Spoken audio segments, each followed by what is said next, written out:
Mas, presidente, eu tenho feito muito debate na Comissão de Direitos Humanos, por provocação da sociedade, sobre a famosa Emenda Constitucional 95, que limitou os gastos por 20 anos. Continua sendo um dos assuntos mais questionados em todo o debate que eu realizo naquela comissão. Conforme essa emenda constitucional, as despesas primárias da União estão limitadas ao que foi gasto no ano anterior, congelamento por 20 anos. Ou seja, por exemplo, em 2017, a despesa em termos reais, isso é, descontada a inflação, ocorrida em 2016, ficou igual à realizada neste ano. Por sua vez, em 2018, o limite anual será o teto de 2017, sempre descontada a inflação, e assim por diante, enquanto a emenda estiver em vigor. Ou seja, não pode haver investimento no país. Eu sempre digo que tenho grande apreço, porque assim é a democracia, pelo contraditório, aqueles que pensam diferente. Isso é uma das bases do bem conviver no campo das diferenças de opinião. Agora, muitos especialistas dizem que a emenda essa Constitucional 95 do teto dos gastos é um atentado ao desenvolvimento social e econômico do país, e eu quero, como eu disse aqui para o senador Requião, e também o pronunciamento de Vossa Excelência, eu quero assinar embaixo, eu entendo também assim. Ela compromete todos os direitos sociais e afronta diretamente a própria Constituição Cidadã, que eu ajudei a escrever lá de 86 para 88.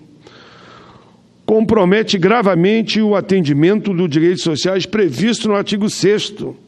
Ataca, onde é que se viu um governo atacar a educação, a saúde, a alimentação, trabalho, moradia, transporte, lazer, segurança, previdência, proteção aos trabalhadores, proteção à maternidade, a proteção daquilo que nós temos que combater, trabalho escravo, trabalho infantil, assistência social. Ataca principalmente os interesses dos chamados desamparados. Afronta o artigo 3º, tendo em vista que ela inviabilizará totalmente o direito ao desenvolvimento socioeconômico do país. E não poderão avançar os programas que visam, por exemplo, a erradicação da pobreza, que visam a marginalização, as desigualdades. Quer dizer, marginaliza tudo aquilo que é importante no campo social. Inviabiliza a educação, o cumprimento do disposto do artigo 208 e 212 e os respectivos incisos. Frustra o cumprimento do disposto no artigo 96, relativamente ao atendimento à saúde. Nós todos aqui ouvimos o clamor do povo brasileiro em relação à saúde, os planos particulares, assim chamados, privados, aumentando 5, 6, 7, 8 vezes o correspondente à inflação durante um ano. 3 milhões de pessoas tiveram que abandonar, vão para o SUS, e como é que o SUS vai dar conta? E não tem que investir em saúde? Portanto, ao promover drástica restrição, ajuste e congelamento sobre investimentos e gastos sociais essenciais e fundamentais à sociedade, essa emenda constitucional agrava o atendimento aos direitos de todo o nosso povo e impede o avanço socioeconômico do país. Por isso que o desemprego e emprego precário já está chegando a 27 milhões de pessoas.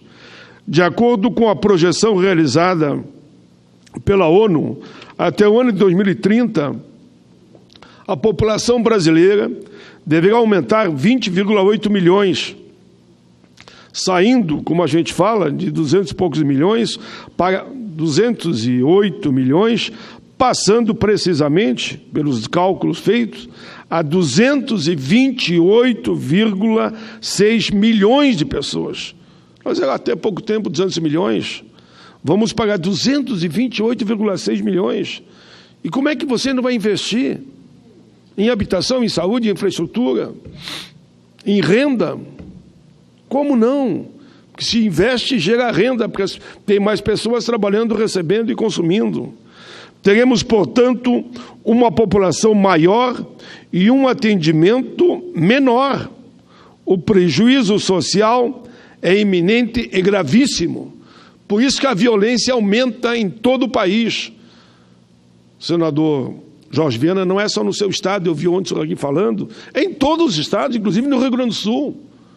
Aumenta de forma assustadora a violência também lá. Antes da promulgação dessa emenda, que ocorreu em dezembro de 2016, a Conferência Nacional dos Bispos do Brasil, CNBB, emitiu nota, e aqui eu leio parte dessa nota. É uma proposta injusta e seletiva. Ela elege para pagar a conta do descontrole dos gastos os trabalhadores, os mais vulneráveis, os pobres, ou seja, aqueles que mais precisam do Estado para que seus direitos constitucionais sejam garantidos. Além disso, beneficia os detentores do capital financeiro, porque esse em nenhum momento eles congelam. A emenda deixa fora do congelamento, como eu dizia há pouco, os gastos financeiros, com a chamada dívida pública, pois tais gastos financeiros não fazem parte das despesas primárias. Ela instaura tratamento discriminatório que privilegia o capital financeiro, esse chamado senhor mercado. Uns dizem Deus mercado, eu me nego a usar o termo Deus mercado.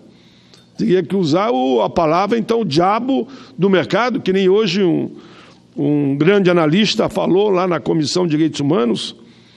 Que fantasma é esse que o diabo do mercado coordena? Enfim, ninguém tem dúvidas que privilegia o capital financeiro em detrimento de todos os direitos sociais e obrigações do Estado brasileiro. Ao longo do período de 20 anos, o volume de gastos primários poderá ser atualizado apenas pelo IPCA, Índice Nacional de Preço ao Consumidor. Ainda que o país venha a conquistar grandes avanços econômicos e aumente a arrecadação tributária, obtenha ganhos ou ingressos de qualquer outras fontes patrimoniais ou econômicas, não poderá investir. A emenda 95, a emenda da morte, como é chamada pelo povo brasileiro, permite a destinação de recursos livremente, sem qualquer teto, limite ou restrições, a gastos com juros e encargo da chamada dívida pública, o que irá ampliar ainda mais a destinação de recursos a essa dívida que já consome anualmente quase a metade do orçamento federal, enquanto tantos direitos sociais são negados à nossa população. Ao limitar os investimentos, libera para o mercado financeiro, mas ao limitar os investimentos em saúde, educação, trabalho, transporte, segurança, previdência, como já disse, e favorecer o capital financeiro, o sistema da dívida e o esquema fraudulento operado por empresas estatais não dependentes que emitem debêntures garantia de dívida pública, provocando, então, danos financeiros, econômicos e patrimoniais ao país. É uma armadilha. Senhor presidente, a emenda 95 está desmontando o Estado brasileiro e eu pergunto a quem interessa tudo isso? Quem são os favorecidos? Com total certeza não é a população brasileira, não é os mais pobres, não são os vulneráveis, os necessitados, não é a juventude, não são os estudantes, não são os trabalhadores, não são os aposentados, muito menos são os desempregados. O governo federal deveria, sim, cobrar a sonegação dos impostos e tributos no Brasil, a famosa sonegação, que é uma vergonha. Segundo o Sindicato Nacional dos Procuradores da Fazenda, Simprofaz, o Brasil deixa de arrecadar por ano cerca de 8% do PIB nacional. Se o que é sonegado hoje no Brasil entrasse nos cofres do governos municipal, estadual, União, teríamos com certeza dinheiro para aplicar em políticas públicas que fariam a diferença na vida de milhões de brasileiros. Com certeza ajudariam muito nas demandas da sociedade, na melhoria de escolas, nos salários de toda a nossa gente, inclusive dos professores que não recebem nem o piso. e servidores, na iluminação das ruas, na redução do IPTU, no saneamento básico, na segurança pública, nas estradas, para a escoação da produção, no valor das aposentadorias e pensões.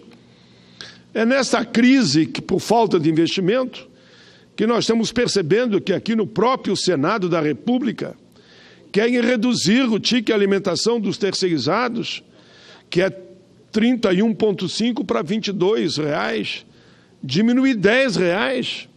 Falam também em reduzir o vale transporte, porque certas empresas acham que, já que não há investimento no país, tem que sugar ainda, como foi o caso da reforma trabalhista, os interesses dos que mais precisam, dos trabalhadores. Isto é absurdo. É um absurdo, senhor presidente, e por isso nós somos totalmente favoráveis que o presidente eleito, que esperamos e que acreditamos na democracia, vamos ter eleições agora. E eu sempre digo, senador Jorge Weber, por onde passo, deixem que os partidos indiquem os seus candidatos. Cada um indique o seu. Eu e Vossa Excelência temos candidato ao presidente, que é o Lula. Não é porque ele está em primeiro em todo lugar, em todas as pesquisas, no primeiro e no segundo turno, como quiserem, mas que sempre foi o nosso candidato, e não é de hoje. Vamos deixar que o povo decida. E eu tenho certeza que um presidente que venha desse campo, que eu digo progressista, eu diria até do centro para a esquerda, para não ficar só naquele discurso de esquerda, do centro para a esquerda, fará como um dos primeiros atos a revogação da reforma trabalhista, que só tira direito dos trabalhadores, como também vai revogar essa PEC 95, que é um desastre para o nosso país.